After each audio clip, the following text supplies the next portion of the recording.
Ajax engineering में आपका स्वागत है। यह आपका ट्रबल शूटिंग गाइड है। इस वीडियो में हम उन चरणों से गुजरेंगे जिनसे आपकी मशीन के आगे या पीछे न चलने की स्थिति में आने वाली समस्याओं का निदान और समाधान किया जा सकता है। इस वीडियो में हम निम्न स्टेप्स कवर करेंगे: एक ऑपरेटर इनपुट और डैशबोर्ड संकेतकों की जांच, 2 हाइड्रोलिक ऑयल स्तर की पुष्टि, 3 इमरजेंसी पार्किंग ब्रेक की जांच, 4 इंचिंग वाल्व लीवर की जांच, 5 सोलनॉइड वाल्व और विद्युत कनेक्शनों का परीक्षण, 6 फ्यूज और रिले की स्थिति की जांच। चलिए शुरू करते हैं। Step 1, check operator selection in dashboard indicators. FNR switch का उपयोग करके फॉरवर्ड या रिवर्स कैसे चुना जाता है। देखें कि मशीन न्यूट्रल में ना हो। अब डैशबोर्ड पर देखें कि गियर 1 या गियर 2 की लाइट ग्लोइंग है या नहीं। फिर ऑपरेटर को कहें कि FNR स्विच से फॉरवर्ड या रिवर्स चुनें। यदि मशीन चलती है तो डायग्नोसिस यहीं रोक दें, यदि नहीं तो अगले स्टेप पर जाएं।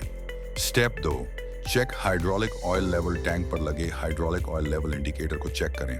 ऑयल कम से कम मिनिमम लेवल तक होना चाहिए। यदि ऑयल कम है तो उसे अधिकतम मार्क तक भरें और मशीन की मूवमेंट दोबारा चेक करें। Step 3, emergency parking brake. Steering compartment पर लगे रेड पार्किंग ब्रेक बटन को चेक करें। यदि यह एंगेज्ड है तो डैशबोर्ड पर रेड पी लाइट ग्लोइंग होगी। इस स्थिति में फॉरवर्ड या रिवर्स सिलेक्शन संभव नहीं होगा। पार्किंग ब्रेक स्विच को रिलीज करें और फिर से फॉरवर्ड या रिवर्स चुनें। यदि मशीन चलती है तो समस्या हल हो गई, यदि नहीं तो आगे बढ़ें। स्टेप 4, इंचिंग वाल्व लीवर को रक्सौट पंप के ऊपर, एयर फिल्टर के नीचे और इंजन के पीछे स्थित इंचिंग वाल्व लीवर को लोकेट करें। लीवर को 6 बजे की स्थिति में रखें।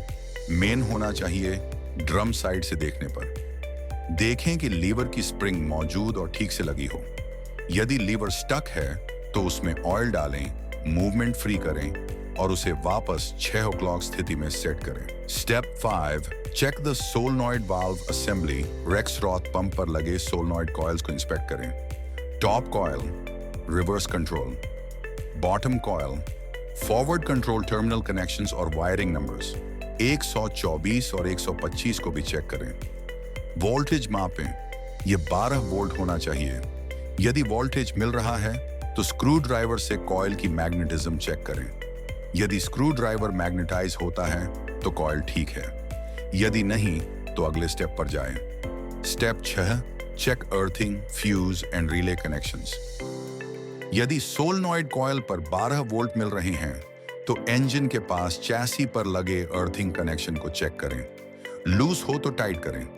यदि वोल्टेज नहीं मिल रहा है तो ड्राइवर सीट के नीचे स्थित फ्यूज बॉक्स खोलें। फ्यूज F107 15 एम्पियर को चेक करें। यदि फ्यूज ब्लोन है तो नया फ्यूज लगाएं और मशीन दोबारा चेक करें। यदि समस्या जारी रहती है तो रिलेज के 111 और के 102 को इंस्पेक्ट करें। ध्यान दें कि दोनों रिले क्लिक कर रहे हों और 12 वोल्ट सप्लाई दे रहे हों। फॉल्टी रिले को रिप्लेस करें और मशीन मूवमेंट पुनः वेरीफाई करें। इन सभी स्टेप्स को फॉलो करके आप मशीन के फॉरवर्ड या रिवर्स न चलने की समस्या को जल्दी आइडेंटिफाई और रिजॉल्व कर सकते हैं। अधिक जानकारी या टेक्निकल सपोर्ट के लिए कृपया एजैक्स इंजीनियरिंग से संपर्क करें।